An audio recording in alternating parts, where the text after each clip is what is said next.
Hi everyone, it's Wayne here with another tech update. Now today we're exploring ChatGPT and generative AI, which are quickly becoming part of our teens' digital lives.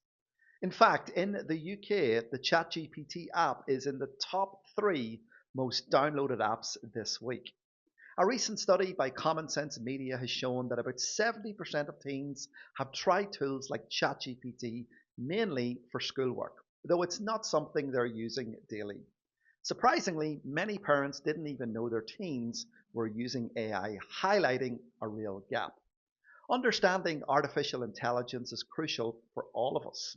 When parents try these tools themselves, it's easier to talk meaningfully with teens and guide them on how to use AI responsibly. So here are a few quick tips. Experiment with artificial intelligence yourself to see how it works and also to understand its limitations. Have open conversations with your teen. Ask them how AI helps with homework and use it as a chance to discuss its accuracy and its trustworthiness. Remind teens to double check anything that AI provides, especially for school or homework. Okay, let's dive in and see a quick demo on using ChatGPT. So the first thing that you do need to do is create an account on the ChatGPT website.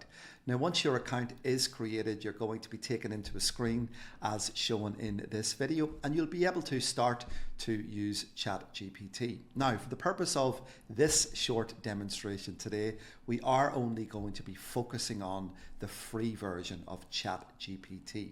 Now, there is a paid version, and we will cover that in an upcoming video. Now with the free version, it does come with some limitations, but there are some pretty cool things which you can do with ChatGPT, which we're going to explore in this video. The first thing we're going to do is we're going to ask ChatGPT to help us create an image. So we're going to type in what we'd like ChatGPT to create.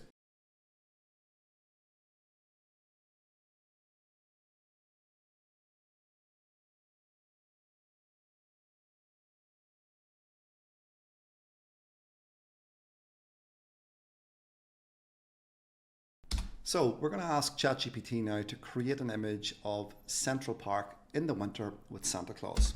Now it's going to take a couple of seconds for ChatGPT to process that request and also to create the image. And once the image is created, then the image will appear on screen. Now the great thing about ChatGPT is if you don't like the image, then you can ask it to make some further changes. Now, just keep in mind that the free version, you're only allowed to create 3 images per day. So we can see on screen that ChatGPT has created that image for me. Now let's ask it to make a little bit of a change.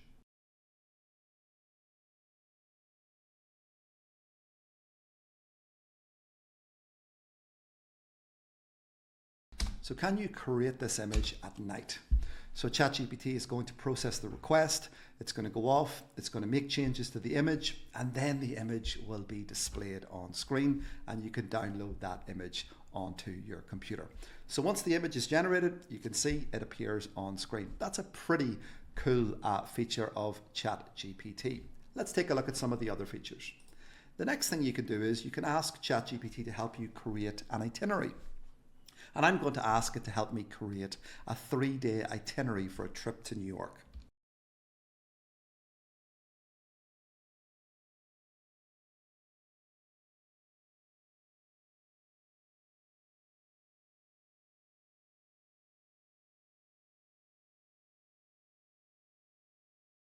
So I've asked it to create a 3-day plan for a trip to New York City, including some of the key highlights.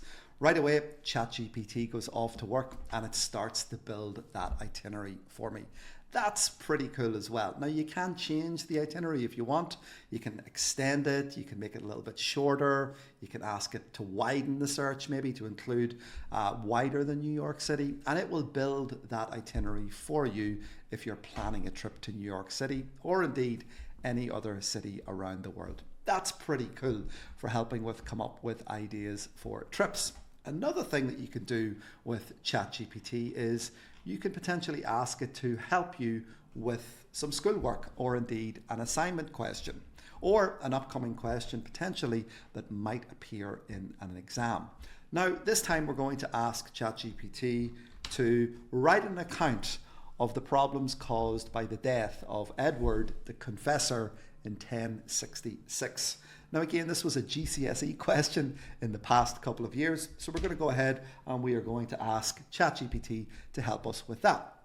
And we can see right away on screen, ChatGPT is generating that account, which you then can take a look at and you can read into.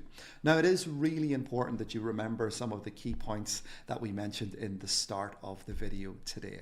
Unfortunately, ChatGPT is a piece of technology and sometimes it does get it wrong, and it does display warnings from time to time in relation to that fact.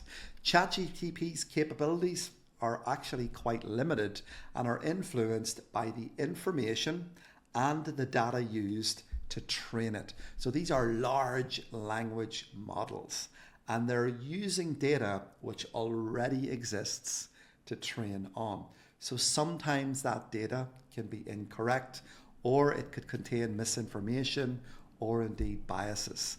So it's really important for us to keep that in mind whenever we're using ChatGPT or any other artificial intelligence. And as parents and caregivers, use this as an opportunity to have a conversation about some of the ways that ChatGPT can be used, but also some of the limitations that we need to keep in mind. And we need to develop the skills to use this AI technology positively and responsibly.